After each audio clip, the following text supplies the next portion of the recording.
Okay, so you want to convert some standard definition 2997 footage to a progressive 2398 format for your documentary or some other progressive film project you might have. So the workflow is pretty simple. What you want to do is first deinterlace your 2997 footage to a progressive format, and then you're doing a frame rate conversion after that. On a Windows system, you can download FFmpeg or Avasynth and run these operations through a command prompt or use scripting. But if you're not familiar with that, you can download the FFmpeg Avasynth transcoder with a graphical user interface. So here I've already created a workflow. Now we're going to start with a watch folder so that whatever files you place in this folder will automatically get processed through this workflow. But we start with the watch folder, we go through a decoder, we go through our deinterlace filter, we then encode it to ProRes in this case, and then we output it to a new folder automatically. So first we choose the folder where our material's in. Be sure to choose the green monitor folder. The deliveries folder will be blue. And then we move on to our decoder, which I'm going to work with the YUV422 10-bit color space, which is standard for ProRes. And then we're going to work with the deinterlace filter. The best results I have experimented with so far are the Q or TGMC.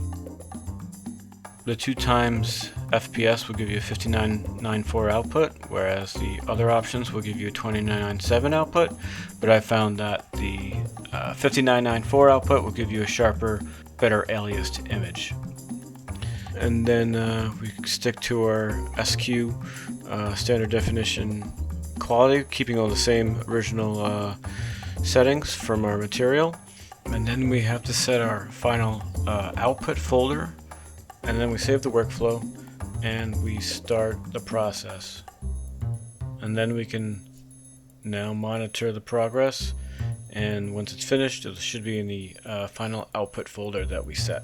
And then it ends up with your deinterlaced material. Once you now have a ProRes 422 deinterlaced progressive file, you can now bring it into DaVinci Resolve and convert it to 2398.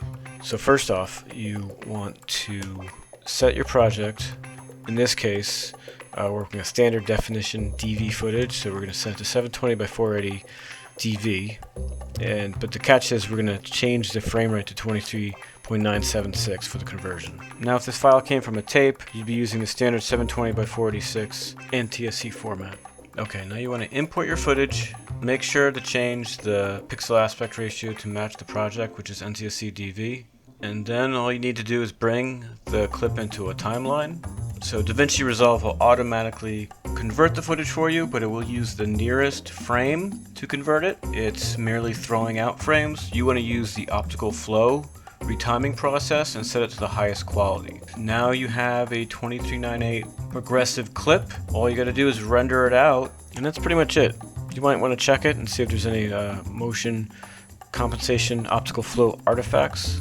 You might need to paint something out if it's too egregious, or maybe try adjusting the optical flow settings, but in the end that's all that's really to it. So once we render this out, we now have a standard definition NTSC DV 2398 clip that can now be brought into a HD or 4K 2398 Resolve project, and it can now be up-res or resized to the resolution that your documentary or film needs.